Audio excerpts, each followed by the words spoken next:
Sue. Oh my God. Oh my God. What? I literally can't effing well believe it. What? It's better be good. Right, all weekend, because I wear contact lenses, but come the evening I put my glasses on. In the morning I wear my glasses because it's just good for your eyes and my eyes get all whatever. Anyway, I thought I'd lost my glasses. I've been messaging everybody, rang the cab that I'd come home in. Look what I just found, right? On the sofa, in my bra, where I've been lying on and off, my glasses. Camouflaged my brown bra. Why is your bra, It was on the sofa why is the your whole bra time, on the all sofa? weekend. Oh, calm down. So, You know, you've just found your glasses. I've never known something so dramatic about something so boring.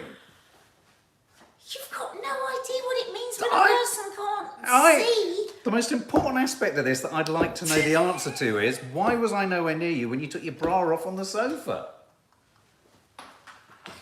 Fucking hell. You find bras on every step going up the stairs. I can't believe it. I literally...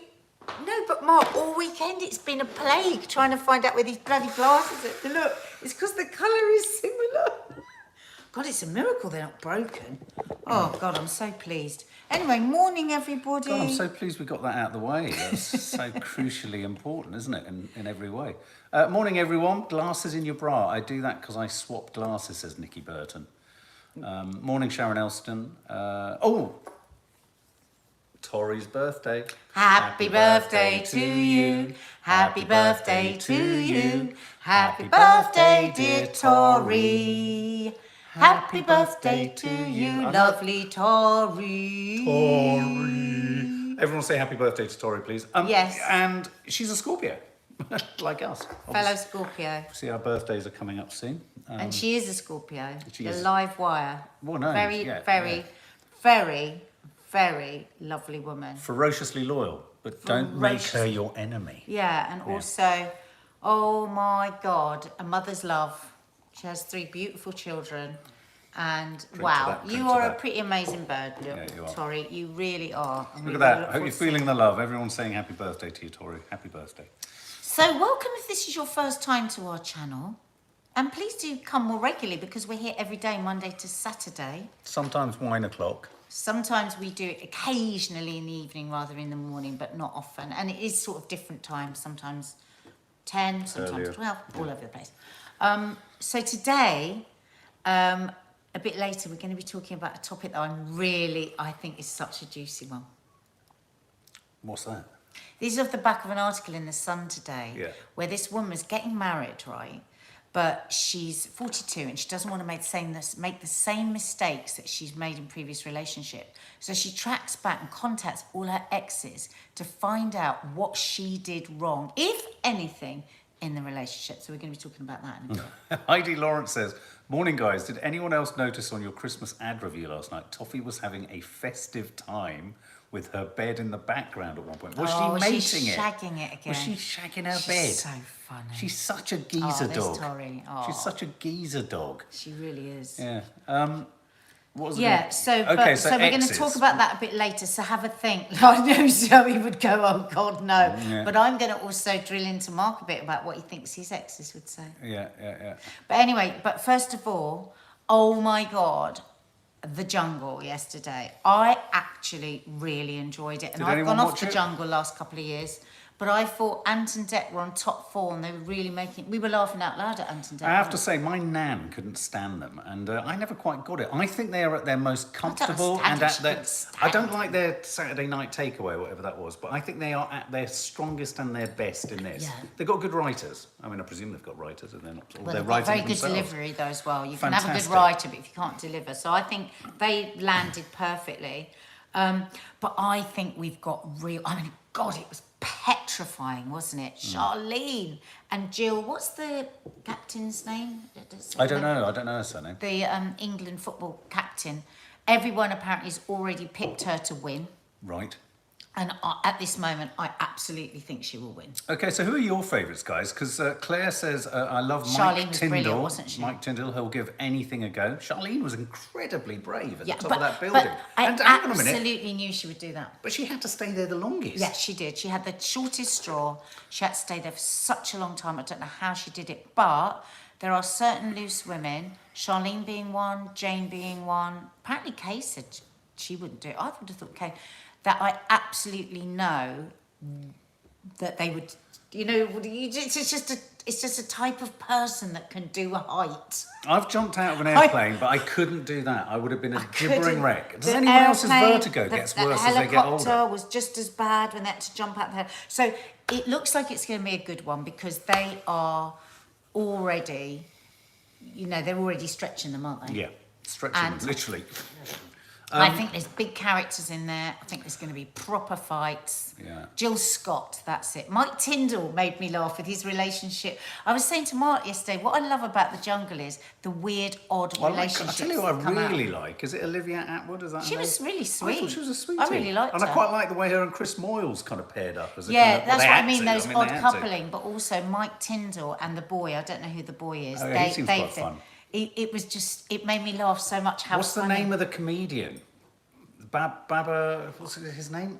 Very He's funny. very funny. When he described Mike Tyndall as breathing fire to, Yeah. to light the fire. He was So- hilarious. So a lot of you are very, very into Boy George. I just wanted I to... loved it when Boy George said, I'm sick of sitting in a corner being an icon. Yeah, no, that's the quote that's... But Babatundi, thank you very much.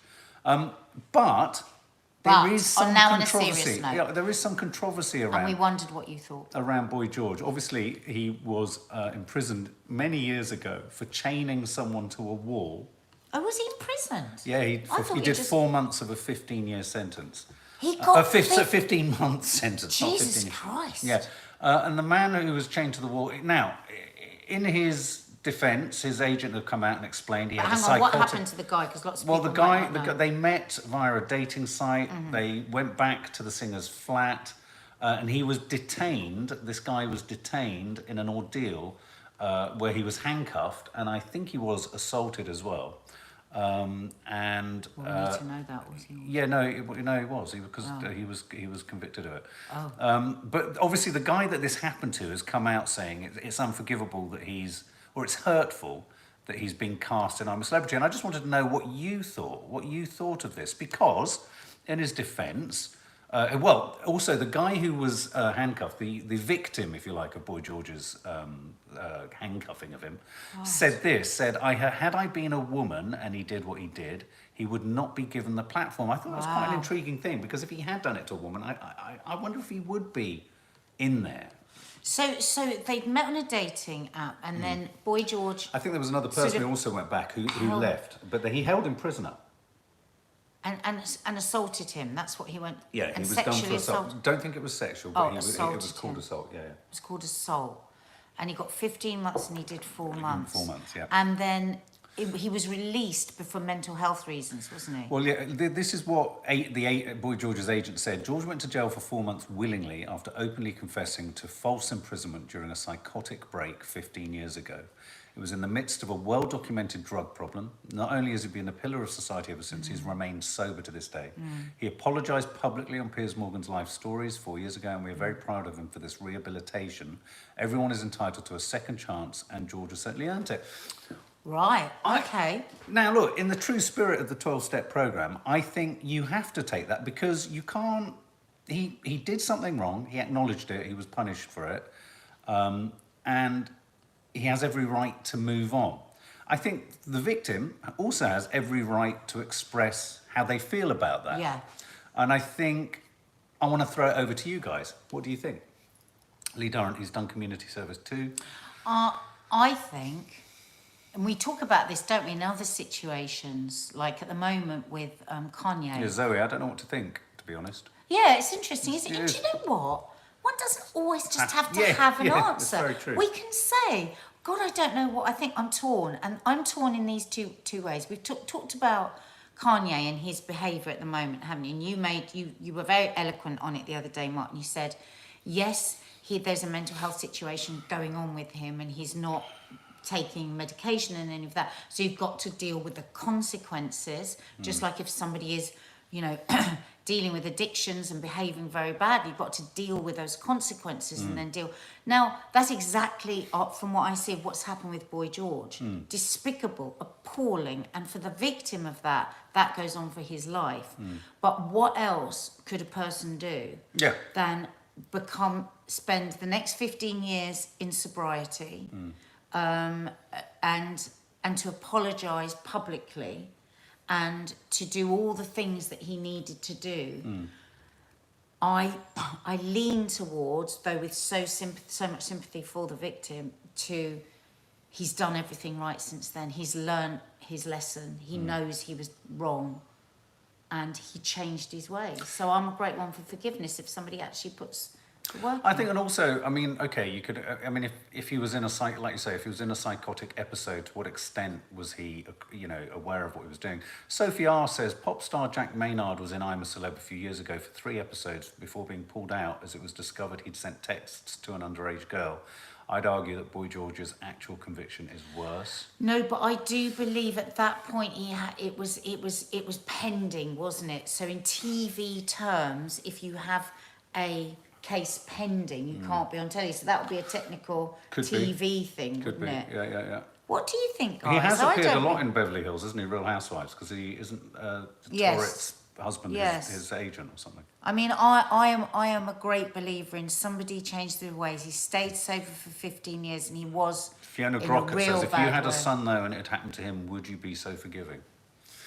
No, I think. I would try to be if somebody had mended their ways. Certainly, if they hadn't mended their ways and they were still drinking or using and not apologising, no. But I would try to, because I think forgiveness makes everybody feel. But But on that point,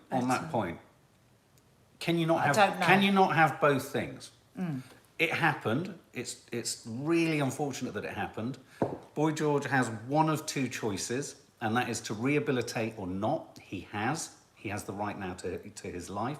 The victim has the absolute right to forgive or not forgive and share their story. Can those 2 things not exist? It goes back to the thing you were just saying of, I don't know what to think. Why do we always have to have one idea or a no, a yes or a no? Why can't it be in the middle? And I sort of wonder whether actually, you know, both scenarios for each person can exist. And in a sense, the guy who sadly was, you know, sort of falsely imprisoned, if you like, he's getting his opportunity in the press to be able to air his point in direct sort of contrast to the fact that Boy George is on TV himself.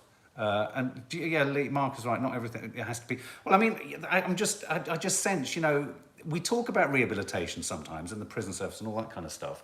And then I think none of us really want to believe it.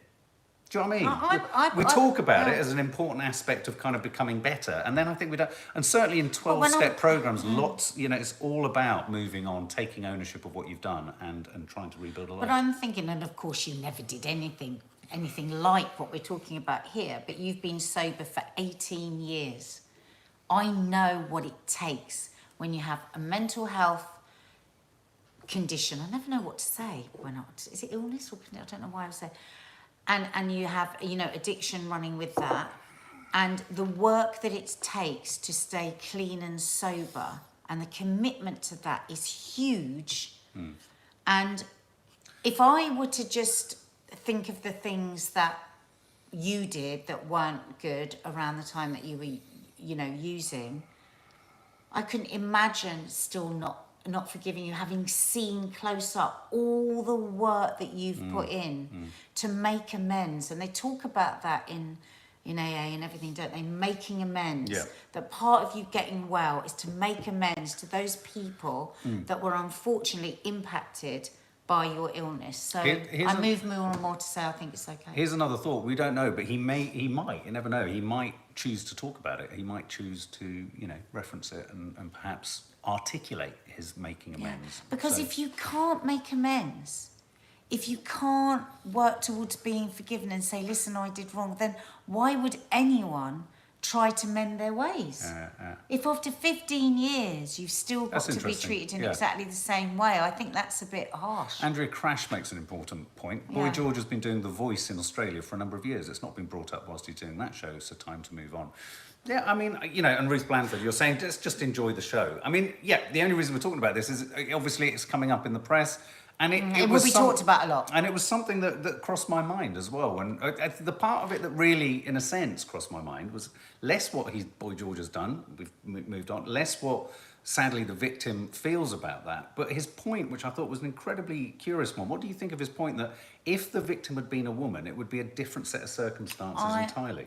I think, you know, when you say, well, let's just watch it and move on, I think one always has to have consideration for the victim, because as much as, like, there's many people that have been in relationships, say, with people that are addicts, and they can't ever move on from what's happened, and that's fair enough too.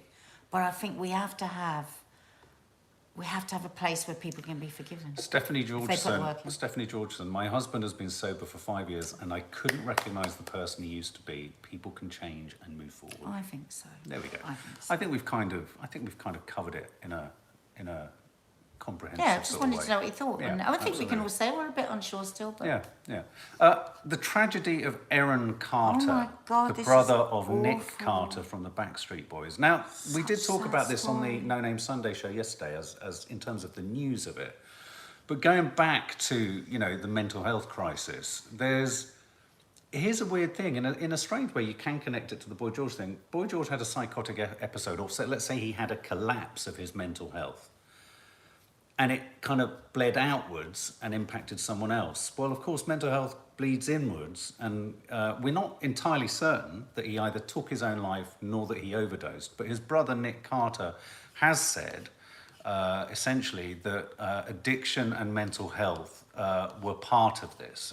His exact words were, "Sometimes we want to blame someone or something for a loss, but the truth is that addiction and mental illness are the real villains. I will miss my brother more than anyone will ever know. I love you, baby brother." And just to give a little bit more context to the story, I was reading about it after we did the Sunday show yesterday in more detail. I didn't realise that Nick Carter had to take a restraining order against him. I didn't realise that Aaron Carter believed that Nick Carter had put him in a conservatorship. So that it was, he hadn't. And he hadn't. And it kind of, I got echoes of Will Young's relationship with his brother. Do you remember that documentary we did? We were broken after that documentary. If you've never seen it, really recommend you watch it. And he's talking about his journey with his brother through his brother's mental illness and addiction and eventually to his suicide. It's heartbreaking, but fantastically done, wasn't it? Yeah, it was. Lee Durrant, and this affects Lee Durrant.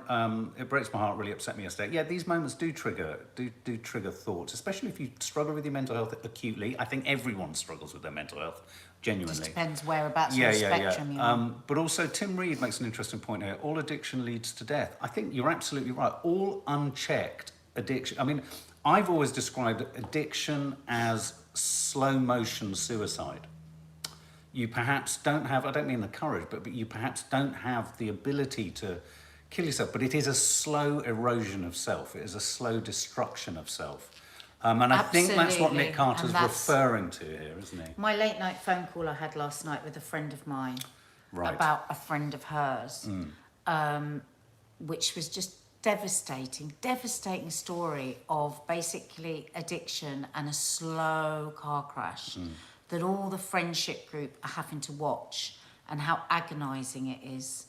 And yeah, there's people all over the world who are the families of, the friends of, watching things like this and are powerless.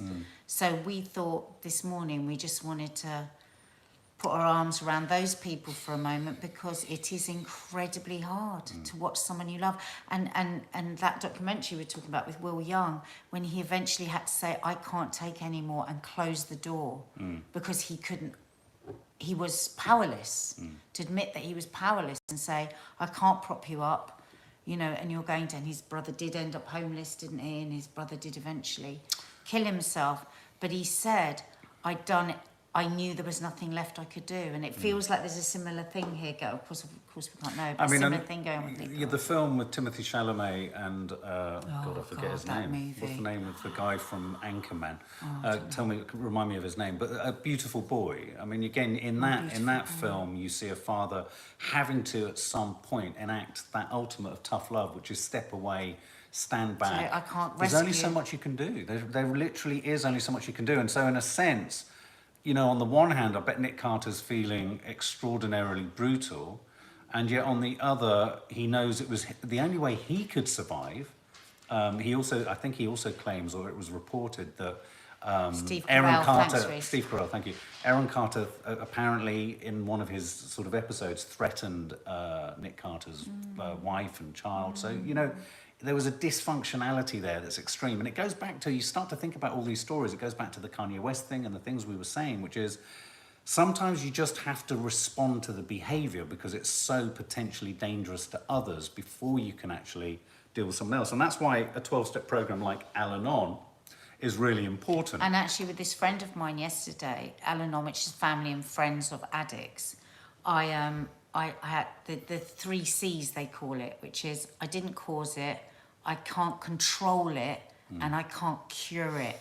And those 3 C's are the things that you have to say all the time. To this friend of mine yesterday, I said, all you can do is give this person consistent, kind truth. That's all you can do, and hope that one day they, you know, they'd say, I can no longer, I'm powerless, I can no longer do this, and I need something to change. But sadly, that often doesn't happen, and it's a huge impact on other people. You know, the people that love the addict. Teresa, who's very new here, so first day, she watches on Loose welcome, Women, has Teresa. always been meaning to come to you. Teresa, welcome to our little family here. Sophie R., many friends of Cara Delevingne are talking about being in a similar circumstances at the moment regarding addiction. And yeah, it's tragic when it's played out. I'm thinking of Amy Winehouse. It's tragic when it's played out in the public eye, isn't it? Well, you could argue it. Hang on, just one sec. You could argue it's not played out in the public eye, but the public eye goes searching for it so that it can play out in the public eye. That's why you being 18 years sober, we're so blessed in that, really, that it wasn't everywhere and all out there and everything, you know. And so these people who also have that pressure, God, I can't even imagine. No. Can't even imagine. Ellie Denning, it's tough. The family reaction is heartbreaking and hits home. I've been battling an eating disorder for years, and you can see the fear in my parents' eyes, but addictions are powerful. That's interesting. Yeah, that's really... Yeah, also, I suppose, for the person that's struggling to see the pain in those that love it, it's just very fucking painful all the way round. Mental illness and addiction, those two running together. And don't forget, so often, the reason people are addicts is because they're trying to medicate a huge mental health situation for themselves, so... Yeah. Christos, big shout out to all those suffering yet fighting any form of addiction and mental health issues.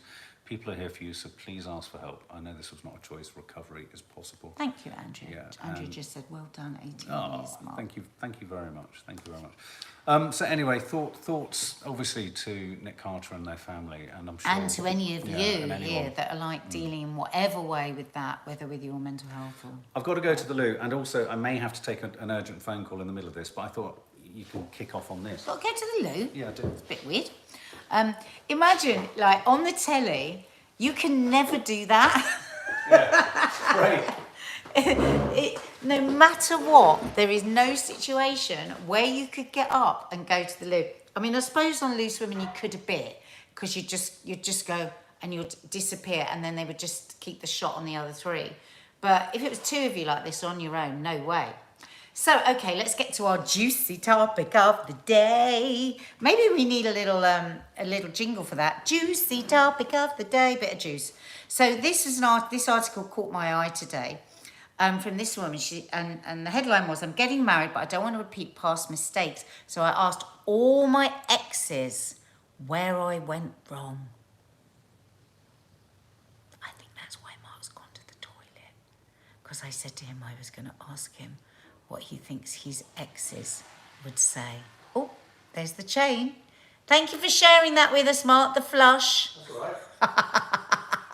I was just saying, I wonder if you went to the loo, because I said I was going to ask you what you think your exes would say about you if you tracked back to them. Now, don't forget, we all change and grow up and we learn. And, you know, even sometimes when things are going on with the girls, I think, yeah, I say to them, you're only such and such.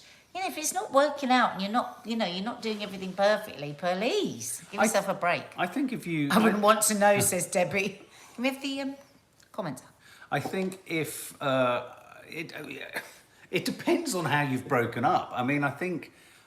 Yes, I did. Thank you, Andrew. I think... Lee would be scared to ask his ex. I'd be... Yeah. What would you be scared of? Because that's quite interesting, isn't it? Be scared to ask. Look, Helen Fatherly says, so you give them a gun and I invite them to shoot at you. I mean... Well, that's one way of looking at it. Well, no, but I think that's incredibly appropriate. I mean, you're wouldn't dicing see it with like death. that. You see, I wouldn't see it. Because if I'm happy now and I accept that I was... Like, I always say I was a fucking idiot for years. I really was. I was a drinking, prat. Misha Hofstein. I was a prat. I drank too much. I was an impulsive, compulsive person that made decisions off the cuff. Tim. So, you know, but I know I've worked on myself and I know that I'm a better person now than I was. And so, again, I forgive myself. So, but it would be just interesting to know it. Because what came up for this woman, actually, one particular guy... She had asked him, and she was absolutely astonished at his answer, which was, actually, you really, really hurt me. And actually, I couldn't get over it. I couldn't see anyone else for like a year. He couldn't enter into another relationship. And she had really, really liked him, but she played all sorts of games to get him, you know, to try and get him to commit, I suppose, or to try and get him to tell her how he felt. You know, the classic jealousy games. And he finished with her, and she didn't even know it was because he really, really liked her. So, you know, it's not necessarily all going to be bad news. And surely, if there is something that might have been like chipping away in our brains, am I a bit? Because she wants to go into this marriage. She's engaged now. She wants to go into this marriage and be the best that she can. So maybe if there's something that you think, am I a bit? A number of people have said this now. And then an ex tells you, definitely. That was a huge problem for me. Zoe, I don't care. I don't want to hear, but all my exes are toxic. Right, well, that's the thing. If you've had really toxic relationships, you know damn well I wouldn't ask. I think it would have to be something where they were a fairly decent person. I think it has to be fair playing field. Usually it isn't, says Helen. Edward, don't know, creator, unless you're a selfish, horrid person, you're not with the right person if you break up. Probably different reasons for different breakups. I do think, my thing is, I'm just fascinated by what makes us tick as humans and what makes us connect with people. And what makes relationships, not just sexual relationships, platonic relationships, friendships, what makes them work? Sometimes I've fallen out of love with friends. I've just thought, I don't like you as much as I used to like you. I've seen some things about you that just make me go a bit, or you've become really bitter and negative, you know, and it would be nice to say it. Well, it wouldn't, because I don't want to say it, but it would be good for that person actually to hear it, you know. What do you think if you went back and you asked an ex who was a fairly good person, what would be your worry that they might say? That's the thing. It's like, what is it about yourself that you think, is that a thing about me? Reese Roberts, I think also a current partner can be very influenced by past opinions of you and therefore reevaluate you through the prism of your past relationships. Barometers vary person to person. Exactly. I don't think this is necessarily something, if I knew and that I found out from my exes, I probably wouldn't tell my current partner. I've said to you loads of times on here, haven't I? And it's my advice always to my girls. Don't go into a relationship telling a person all the things that went wrong with your previous relationship. It's not a good idea. Danielle Smith, as a young teen, I was terrible to boys, dumped them out of the blue. Exactly, that's what I was like. But I know that was something that I did.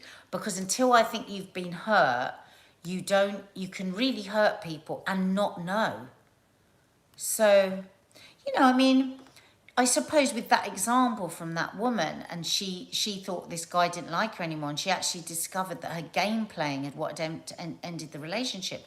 She might still be doing that to a degree, so it's something she could tweak. she could think, do I do that a bit with this? Do I play the jealousy game a little bit? Am I still doing that? Helen Fatherley, I think if we observe ourselves, we can see our own faults. I think it's more relevant to have, oh sorry, this keeps popping up, to have compassion for yourself and not being perfect and always try and better yourself regardless. Well, I think that's quite the tone of this woman. She's not like, oh my God, what's wrong with me? And da-da-da. She's like, how can I even further it? I get the sense from the article that she's not going to immediately change everything, you know. I just think it's quite an interesting thing to think about, whether we would. Dawny, I had to tell my ex-boyfriend after 10 years that I was gay. We were very young. He said, I thought so. And we're still friends now, 30 years on. Did you just say it like that? Thought so. Nikki Burton, I was awful in my 20s, but didn't know I didn't know I was suffering from childhood trauma. Exactly, you know, I mean, I suppose the nice thing is, I suppose another way of looking at it is, people could say X, Y, Z, and actually it could be a moment for you patting yourself on the back and saying, wow, God, yeah, I did used to be like that. I forgot that, and I corrected that myself, and I learned and I grew, you know. That's another way of thinking about Lee. I was miserable. I didn't want to do anything. I admit that, but I wasn't well, and now I've worked hard on myself, so I've changed a lot. Right, so Lee, so I can understand why you wouldn't want to ask your ex that, because actually you know it.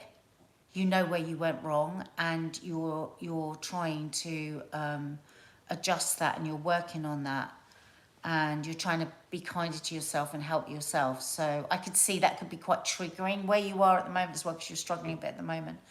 Fiona Grocott, I don't have any exes. I'm still with my first love, and we've been married for 25 years. Oh, Fiona, we're putting up part 2 of our podcast, How to Stay Married So Far podcast, the sex question in a long-term relationship. That is going up today. So you have to check that out. So now Mark's back, let's just ask him a quick question. We were just saying, actually, it could be quite a positive thing in that somebody might say something, well, this, and you can go, oh my God, I never realised that I've actually corrected that I was like that, and I've corrected that through my life. So it's not just about being bashed and like, oh my God, all negative. So what do you think you would say? What do you think your exes would say? I think it would. Did you have a theme? I think of bad yes, behaviour? alcohol. Well, I think yeah. it would have been just chaotic behaviour around alcohol. Yeah. Unreliability. You know. Yeah, that kind of thing. But did you go for a type? So would you say that? Could you sort of group together a few in your head and think about what you would say to them if they came to you and asked for amends and asked for what? If they came to me? Yeah. I would probably... Not being specific about anyone. I'd probably... Sounds weird. I'd say have more of a sense of humour. Yeah, you had quite a few humorous yeah. things. I mean, unfortunately, I think what happened for me is the alcohol kind of amplified my sense of fun, in inverted commas, which, you know, an alcoholic's idea of fun is rarely anyone else's idea of fun. So I totally acknowledge that. But I think in certain relationships, I think I ran a bit more towards drink and avoidance, because I felt like essentially sometimes that my natural light for fun was diminished. So I would say to an ex, that's called drinking on with an alcohol. Yeah, I would say to an ex, I wish you'd let me just have a bit more. But maybe what fun. it was the alcohol stopped you from actually Tim Reed, don't take choose. yourself too seriously. Maybe the alcohol and your need to be with someone made you stay in relationships longer because you weren't sober to see it wasn't right. Yeah, absolutely. Anyway, interesting. Oh, there you go. Thank you, guys. If you're new to the channel, hit the subscribe button and the notification bell. And also, we've got a members area that's about 37 pence a week.